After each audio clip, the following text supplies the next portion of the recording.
오늘은 특히 자영업자분들께 좀 말씀드리려고 합니다. 장사가 너무 잘 되시고 하시면 너무 좋겠지만 장사도 조금 힘든데 탈세 제보까지 받으신 분들이 또 있으세요. 근데 탈세 제보를 받을 수밖에 없는 게 또 이거라도 팔아야 되고 이거라도 해야 되니까 어쩔 수 없이 하신 경우들이 또 있거든요. 이 얘기는 몇 년 전부터 계속 해오던 얘기인데 꼭 이 영상 보시고 하지 마세요, 이제는. 현금으로만 받으면 국세청이 모른다. 누가 얘기했나요? 근데 사실 현금에 GPS가 있는 것도 아니고 현금에 꼬리표 달린 것도 아니고 "어떻게 알겠습니까?" 라고 물어보면 장황하게 설명을 또 해 드려야 돼요. 그래서 한번 말씀드려 볼게요. 근데 아직도 '현금을 받으면 안 걸린다.'라고 생각을 하시는데 요즘은 이 생각 하나 때문에 세무조사 받거나 해명자료 제출 안내문, 차명계좌 뭐 이런 것들로 문제가 돼서 오히려 더 고통을 받으시는 분들이 굉장히 많으십니다. 먼저 제도부터 좀 짚을게요. 의무 발행 업종이라는 게 있어요. 매년 추가가 되는데 뭐 거의 다 해당이 된다고 보시면 됩니다. 여기 해당하는 사업자는 건당 10만 원 이상 현금 거래가 있으면 손님이 달라고 하건 달라고 하지 않건 현금 영수증 발급해야 됩니다. 안 끊으면 어떻게 되냐? 발급 안 한 금액의 20%가 그대로 가산세로 붙습니다.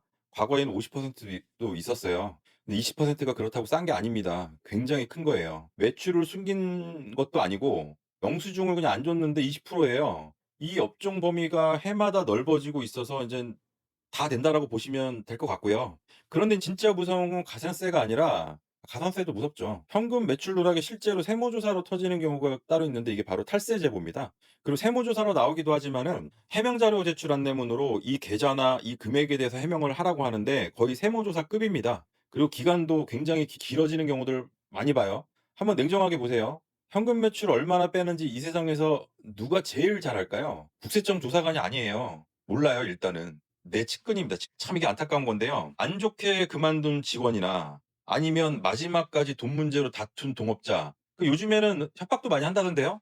"내가 이거 신고할 테니까 알아서 잘해봐라." 뭐 돈을 요구하는지는 모르겠어요. 하여튼 그렇게도 얘기를 한다고 하고 그리고 또 진짜 무서웠던 거는 뭐냐면요. 거기서 일을 하고 있는 분이 탈세 제보를 한 거예요.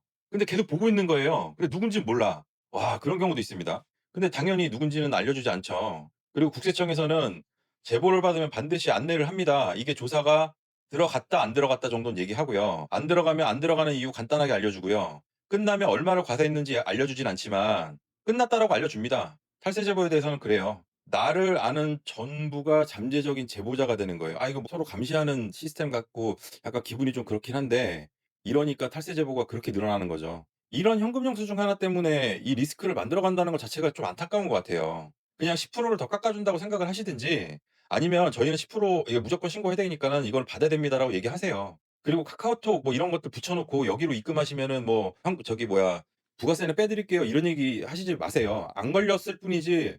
그리고 현금 매출 누락하는 순간 종합소득세 아니 뭐 법인이면 뭐 법인 관련 세금 그다음에 사대보험 여러 가지 세금들이 또 올라가요. 지방세도 올라가고. 그러면 그게 만약에 4년 전, 5년 전이다라고 한다 그러면은 가산세와 이런 것들이 붙는 것들도 굉장히 많아집니다. 근데 여기에서 억울한 게 있어요. 이것 좀 말씀을 드릴게요. 사실은 그렇게 차명 계좌로 받았는데 아니면 뭐 내 통장일 수도 있어요. 차명은 아닐 수도 있고. 중요한 건 뭐냐면은 이거를 내가 다 그냥 혼자 쓴 게 아니에요. 예를 들어서 1 억을 누락을 시켰어요, 그런 식으로.